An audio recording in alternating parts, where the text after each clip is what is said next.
Yeah, hi everybody, Dr. Jason W. Morrison, Theologist, New South Wales, Australia. It's time for the viewer's voice. Jamie Rodriguez, great to see the end of this wicked world. JWs and other religious groups that see war and the forces as something evil will go through a lot of pressure and then the end will come. Probably. Okay, Verona Moon. Apostates could reach out to these authorities to give insight of the possible reasons these things are happening. Blood, shunning, loss of family, child molestation. Criminal acts is never right. Don't like the long music bleed over the video beginning. Yeah, I've corrected that. Yes, that has been corrected.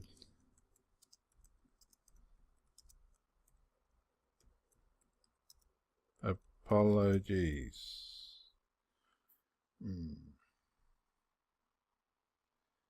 Yes, that has been corrected. Sorry about that, everyone. It didn't work. I tried something and it didn't work. Yes, that is the Olympia Hall. I tweeted the Crime Stopper and asked that they ask the JWs about the blood, fellowship, shunning and child abuse within the congregation. Hopefully this might give them a lead. Hopefully. We don't know, but hopefully.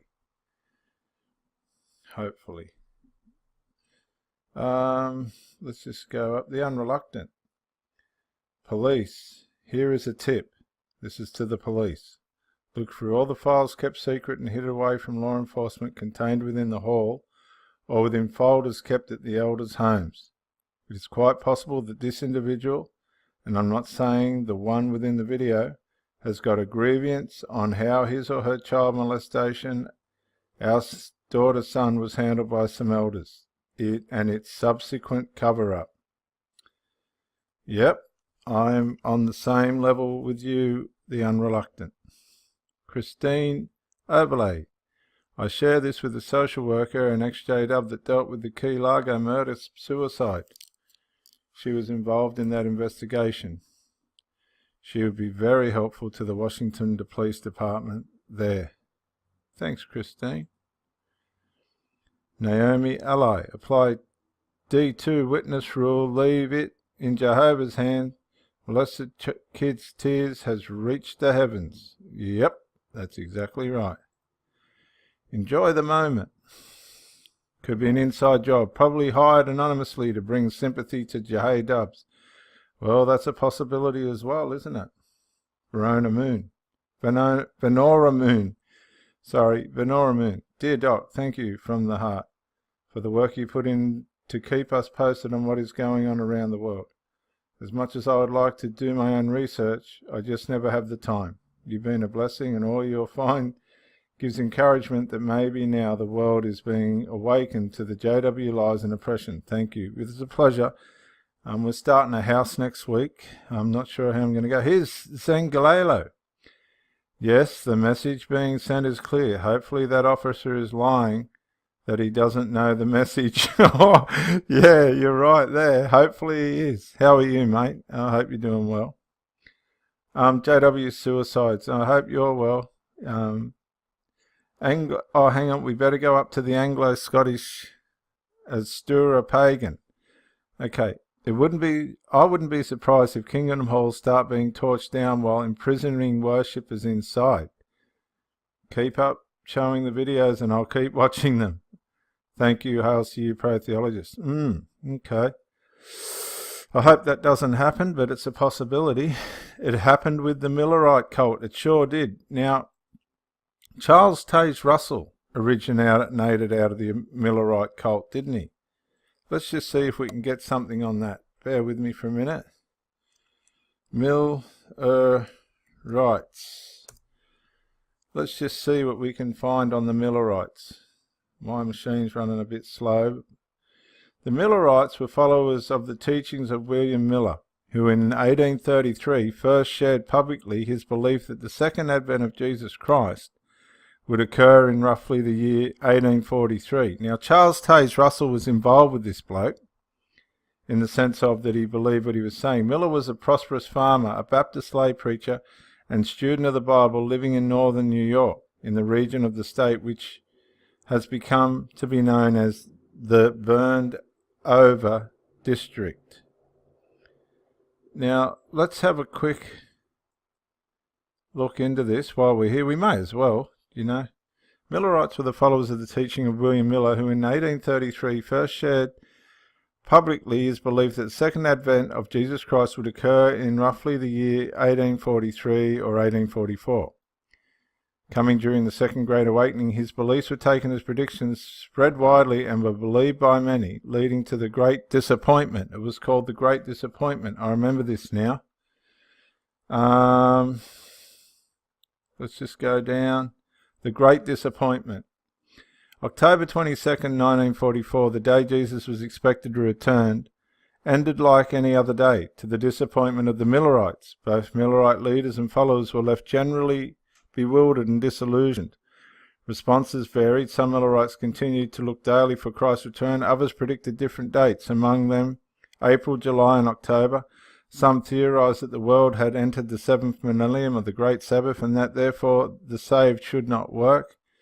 Others acted as children, basing their belief on Jesus' words in Mark 10:15. Truly I say to you, whoever does not receive the kingdom of God is like a child shall not inherit it, and so on and so forth.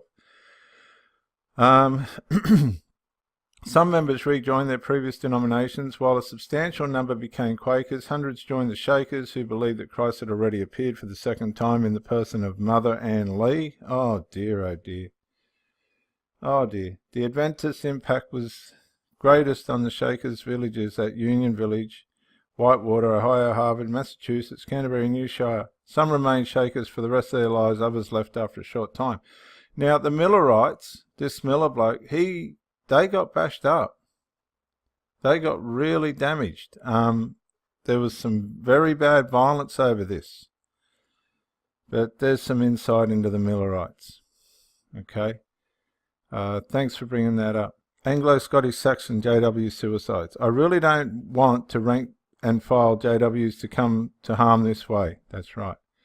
They need a good shake or to be shown what unconditional love looks like, but not to die in agony, of course. Of course not. I hope that the men in senior positions go to prison for assisting in the cover-ups. That gets more likely every week. It sure does. Thanks, JW Suicides. Hope you're going well. TNT Kitty is going to get worse. It sure is. Gail Mallison, disgusting. Yes, they leave everything else in Jehovah's hands. Why not this? But instead they run to the worldly authorities to fight their battle. They're my sentiments as well, Gail. This goes to show their true colours. Mortar and bricks are more valuable than human beings. This is at the height of hypocrisy. Shame on you, Watchtower. Thanks, Gail. Alpha Omega. Hello, friend. Are you from Australia? Yes, I am. New South Wales, Australia. Venora Moon. CTA probably hasn't had any complaints, or at least not many either. As long as JWs are quiet and no complaints, they'll have their place secured. Yeah, that's true. That's at the train stations and public arteries where they put the carts. Shannon Wright. At least now the apostate army in that area have a good idea where they may also go to display their own literature against this cult. As long as they do not approach the JW carts or speak directly to them, they have just as much a right to be there. It's great that this article actually gives details on where JWs are in that area, especially for those who would like to offer an anti-witness public information service right next to where they are at. If it is done tastefully and peacefully, there should be no problems. Thanks, Shannon. River Danube. Once this person is caught, the police, courts and media are going to be very interested in hearing why these crimes were committed. And that's a very good point, River Danube. This is Dr. Jason W. Morrison, theologist, New South Wales, Australia. Bye for now. Yeah, Dr. Jason Morrison, theologist again. I just want to say thank you for watching the videos, and I hope you got plenty of self-rediscovery and freedom out of it. If you watched it on YouTube, please share or like, maybe even comment. If you watched it on Facebook, like, comment, share. But most of all, get out and live. This isn't a rehearsal. You've got a one-off life. Don't let your loyalty and your faithfulness blind you to the life that you should be experiencing. Till the next video, thank you for watching, and bye for now.